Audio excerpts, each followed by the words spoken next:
Hikers are scared of Mount Shasta for many reasons.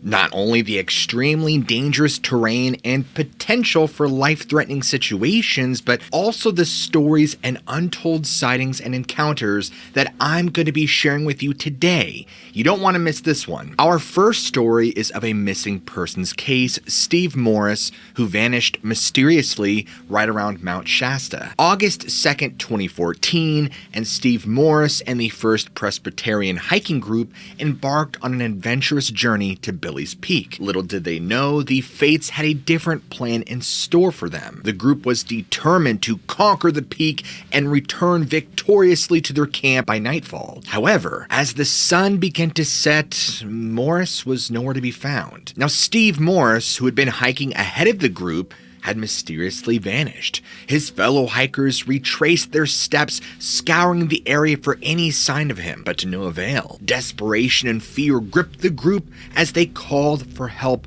and desperation. The search and rescue teams from Trinity and surrounding counties arrived on the scene, but the wilderness proved unforgiving. The thickly dense forest, the steep terrain, and decomposed granite made the search even more treacherous. To make matters worse, a nearby wildfire threatened to engulf the area, adding to the sense of urgency. Days went by and the search efforts intensified. Helicopters soared above the trees, carrying searchers to the slopes around Billy's Peak. Trackers would discover a lone trail accompanied by signs of injury. The chilling realization that Steve Morris was injured, alone, and potentially dead or lost in the wilderness had disturbed everyone. But despite their best efforts, all searches yielded no results. And as hope began to fade, the official search was suspended. But Morris's friends and family refused to give up hope. The community rallied together,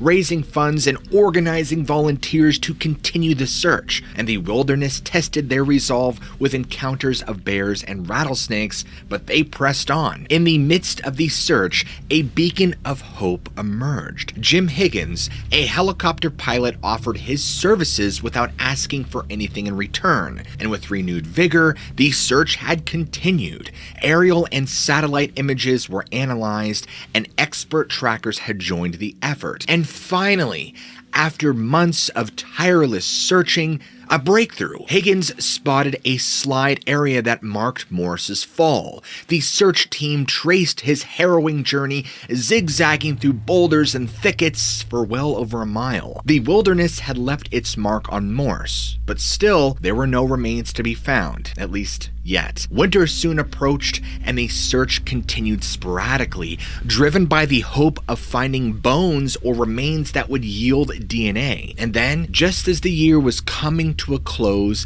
a discovery that would bring both relief and heartache. I think you know where this is going. Human remains were found in a ravine, confirmed by a cadaver dog and microscopic analysis. Morris's journey had come to an end, just a quarter-mile from a logging road that could have led him to safety. The mystery of his final moments remained unanswered, but his family and friends were finally able to find closure. Now, in the end, the story of Steve Morris and the search that brought a community together serves as a testament to the power of hope, determination, and the unyielding human spirit. What about the more disturbing and paranormal side to Mount Shasta? Well, we've already covered part of that in a recent video here, but I wanted to share with you guys some user witness stories. But a user witness account shared personally with a Brent Swanser of Mysterious Universe shared this harrowing story. It was a day like any other on the slopes of Mount Shasta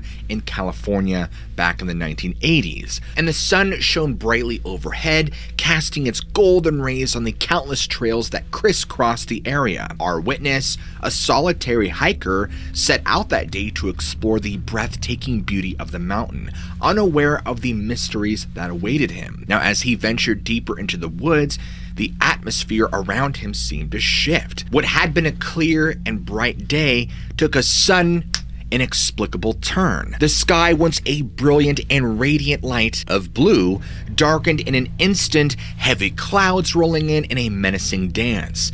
The sudden change was eerie, unnerving, and the hiker stood rooted to the spot, struggling to make sense of what he was witnessing. It was then that the mist appeared, creeping and crawling through the underbrush. It slithered out from the depths of the forest like a living, breathing entity.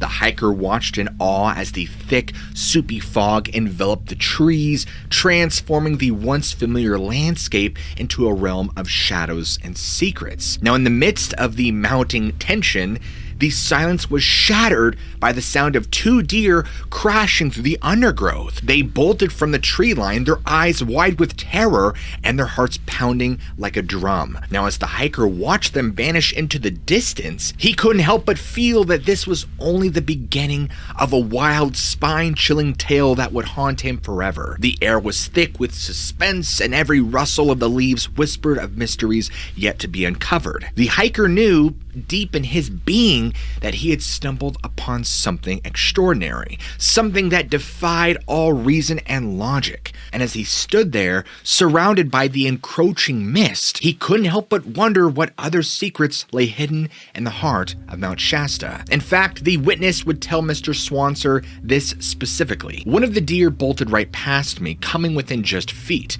It was really booking it and totally ignored me. The other one stopped in the clearing I was in, and I just kind of froze, as if in fear. Then, this mist, which was kind of hugging the ground, seemed to speed up. When it reached the deer's feet, the animal sort of started convulsing and fell to the ground, thrashing. That's when a sort of bank of fog emerged from the trees and headed straight for it. This fog was real tight, pulled together into sort of a blob-like mass, and it stopped just where the deer fell. After a few minutes, the fog moved off, that mist went away, and the weather returned to normal. I went to where the deer had been, and there was no sign of it. No body, no blood, no bones, nothing. I know it could not have run off without me seeing it. It never left that fog. It was just erased. I don't know how to describe it. I always wonder what would have happened if there was no deer and it was just me in that clearing. In 2009, a group of intrepid hikers set out to explore the rugged terrain of Mount Shasta in Northern California. The mountain,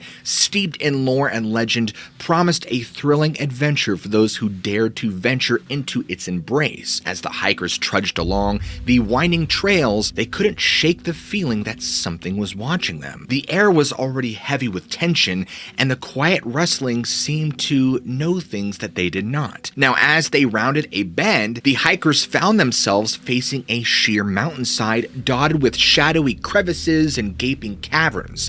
It was in that moment that their world was turned upside down like that, because with a sudden heart-stopping flap of wings, a creature emerged from one of those caverns, soaring through the air with a speed that defied belief. The hikers stared in horror and disbelief as this being revealed itself to be humanoid in figure, its leathery wings stretching wide as it navigated the sky. But it was the face of this being that truly chilled them to the core. A grotesque visage, part human, part bat, staring back at them with a malevolent grin. Its eyes seemed to bore into their very souls, leaving them paralyzed and petrified. One of the witnesses, unable to tear their gaze away, etched every horrifying detail into their memory, and as the creature vanished into the distance, the hikers were left reeling from the encounter, their hearts pounding and their minds racing, with questions. What had they just witnessed? This is what they had told. Me and my friend were hiking around Mount Shasta, and out of one of the crevices flew out this big creature. I mean, this thing was huge. It was as tall as a man, as stocky as Hulk Hogan, and had leathery wings. I believe the wingspan was at least 50 feet from one end to the other. I was holding up my camera, but was paralyzed with fear as this thing flew by. I didn't get a picture. Sorry. What do you think this might be? Could it have been a pterodactyl? It was flying or gliding fast. It seemed to have a head of a bat. Thinking about it, it doesn't have the head of a pterodactyl. I just saw a picture of a pterodactyl and the heads are not similar. I would think it had the head of a bat or maybe more like a fox. The damn thing finally flew into a clump of trees and vanished. I heard you guys might be going back to Mount Shasta. If you do, please look out for this thing. And lastly, this disturbing report came from a Redditor. On a moonless night, the blackness swallowed the world beyond the reach of the car's headlights. And Redditor 420 Blaze It and their friend found themselves driving along Highway 97. Yeah, you're really going to convince a lot of people with the username like that. Just south of the mysterious Mount Shasta. The road cut through the heart of a dense, dark forest, the trees forming an impenetrable wall on either side. Street lamps were non-existent, leaving the two friends to navigate the pitch-black landscape on their very own. Up until that point, the drive had been rather uneventful, the only sounds being the hum of the engine and the tires crunching over the gravel. But the eerie tranquility was about to be shattered, because as they rounded a curve, the headlights caught something up ahead. The witness said this: "We rounded a corner when I saw something fast and low to the ground dart across the street about 50 to 60 yards ahead of us. I saw the glowing animal eyes and a body that was the size or shape of a big dog. We saw animals the whole road trip, and like usual, I asked my wife if she saw it too, and they confirmed. The body wasn't 100% clear because our headlights hadn't reached that section of the road yet. When we got to the exact point in the road where the animal crossed, we looked to that side to see if there was anything there. There was a man dressed in army fatigues walking down the road. He didn't look at us, just kept walking. It was pitch black and he didn't have any type of light with him. He was only lit up by our headlights. We both got full body chills when we saw him because we were expecting to see an animal. I know that area has a magical/mystical history with a lot of unexplained sightings. This is unlike anything I've ever experienced before. We were fully creeped out. The towering and mysterious Mount Shasta does loom large in the realm of supernatural mysteries and inexplicable sightings, casting a spell of intrigue over all those who venture into its very shadow. I mean, the mountain is cloaked in an air of mysticism and is said to conceal countless secrets and unexplained phenomena within its rugged slopes and deep crevices. From the spectral apparitions that glide silently through the ancient forest to even elusive creatures that stalk the twilight, the mountain has become a veritable repository of legends and chilling encounters, including but not limited to mysterious lights pulsing with an otherworldly energy, shimmer and twist among the trees. While strange things drift on the wind, there are sources unknown and unknowable. Stories abound of hidden portals leading to other dimensions, secret entrances to realms forgotten, hidden beneath the mountain's surface. It seems that the deeper we dive into the mountain, it becomes increasingly clear that the mysteries of Mount Shasta are clearly immeasurable and unfathomable as the mountain itself. Its countless secrets locked away within the depths of its craggy peaks and shadow-laden valleys. They are destined to remain forever beyond our reach, tantalizingly out of grasp, but ultimately unknowable. Thus, we are left with an unquenchable curiosity and a lingering sense of awe, desperately wanting to know the truth behind this supernatural mountain and its allure. But more importantly, I want to know what you guys think. Please go ahead and leave them down in the comments below. I would love to hear them. And if you guys enjoyed today's episode, be sure to go ahead and smack that like and subscribe button for more content just like today's. And as always, guys, I love you all. Keep an open mind, and I'll check you guys in the very next episode.